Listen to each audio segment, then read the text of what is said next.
Parte número 1. Medición de la impedancia y frecuencia de resonancia de la antena paraguas. Conectamos a la antena paraguas el analizador de impedancia de antena y medimos las pérdidas de retorno, el ROE, la impedancia y demás parámetros, como las pérdidas de inserción. Obtenemos que el ROE es de 1,3, la frecuencia de resonancia es de 1802 MHz, la impedancia es de 32,27 más 7,6 ohm y las pérdidas por inserción son de 0,098 decibeles. Ahora hacemos la medición del factor de acortamiento. Para esto, primero tenemos que medir la longitud de la antena. Utilizando una cinta métrica, medimos la longitud de la antena, lo cual nos da un resultado de 41,6 milímetros. El paso siguiente es calcular la longitud de 1/4 de lambda, para luego calcular el factor de acortamiento.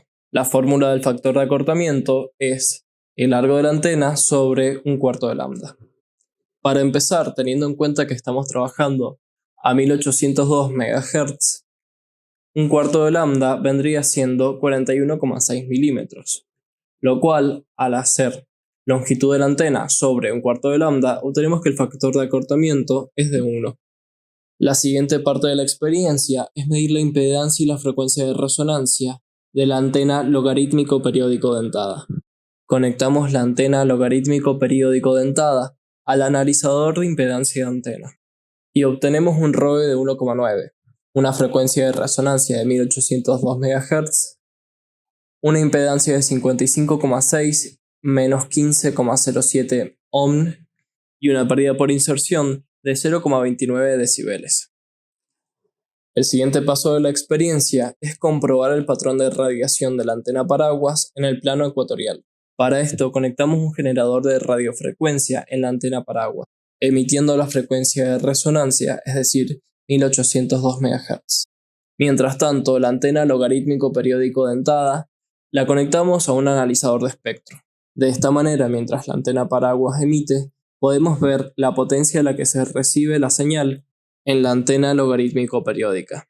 Luego, haciendo que la antena paraguas gire en el plano ecuatorial, registramos la potencia de la señal captada por la antena logarítmico periódica. Cargando estos datos en un Excel podemos ver cuál es el patrón de radiación de la antena paraguas. En pantalla se muestra el patrón de radiación en el plano ecuatorial registrado en esta experiencia.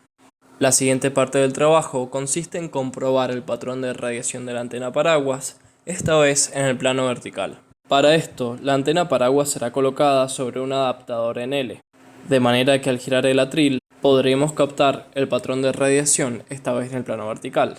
Realizando giros en el atril de 10 grados y registrando a través del analizador de espectro la potencia de la señal captada por la antena logarítmico periódica, podemos cargar de nuevo estos datos en Excel y obtener el patrón de radiación de la antena paraguas en el plano vertical.